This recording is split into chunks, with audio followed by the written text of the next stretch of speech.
This program is brought to you by realestate.com.au. Keep moving with Australia's #1 address in property.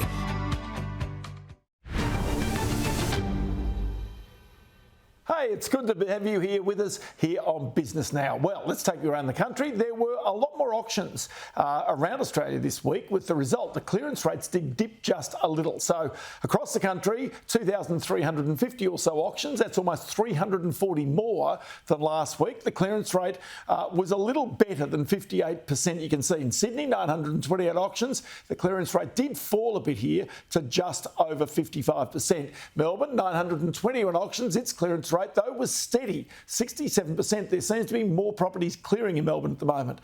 Brisbane had 92 auctions. I do note auction activity is building up in Queensland as well. Close to 48% of those sold. In Adelaide, 62 auctions, almost 76% sold. And in Canberra, 55 auctions and 51% sold. So let's bring in here Angus Moore, Senior Economist at REA Group, formerly an economist with the Reserve Bank. Angus, tomorrow is the first of the month. You always put out your housing values for the previous month, so therefore for March. During that time, I know you can't give me the actual numbers. I know they're embargoed until tomorrow. Just give me some sense of the trend as to what we're likely to see across the country. Yeah, one of the things that we've started to see this year, and particularly noted in February, was that Sydney and Melbourne are starting to see a bit more strength in home prices. And that's certainly going to be what we're looking to see again in March, and whether that continues.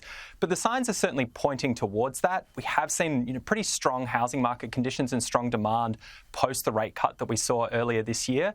And that looks like it's supporting home prices around the country, but notably in Sydney and Melbourne, which have been a little bit softer through the back half of last year, or in Melbourne realistically for the past 3 years.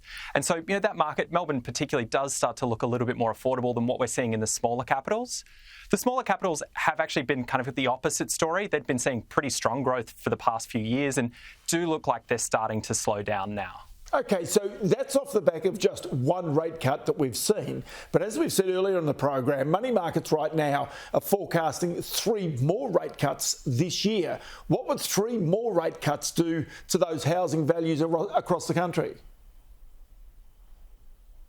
So we would expect that lower mortgage rates or lower interest rates are going to be a support for home prices. There's a couple channels that works through, but the key one is obviously the fact that as mortgage rates fall, it becomes easier to service a mortgage. That means people can borrow a bit more, they have a bit more to spend, and that kind of is a big tailwind for home prices. We're expecting that we are going to see home price growth this year, basically on the back of the fact that we are going to see those rate cuts, though we're still not expecting particularly strong growth. And the reason for that is, even though we are going to see some rate cuts and that is going to improve affordability a bit, it does still remain very challenging. Servicing a mortgage, housing affordability are sitting around some of their worst levels we've seen in many decades. Okay, so that's on the affordability side, but on the supply side, there's not a lot of property being built in Australia. We know about the 1.2 million homes target by the end of this decade by the Prime Minister, but the reality is there's not a lot of supply coming on board either. So this is where the supply and demand balance gets a little trickier to try and work out. Yeah, exactly right. We're just not seeing the number of homes being built at the moment that we were during, say, the 2010s. And we're certainly not seeing the sort of pace of building at the moment that we would need to hit that 1.2 million target. That's not to say that target's unachievable. The sort of pace that's necessary to hit that is about what we were doing in the late 2010s. We were just slightly behind it then, though, of course, Australia is bigger today, so you would expect that we can build more homes.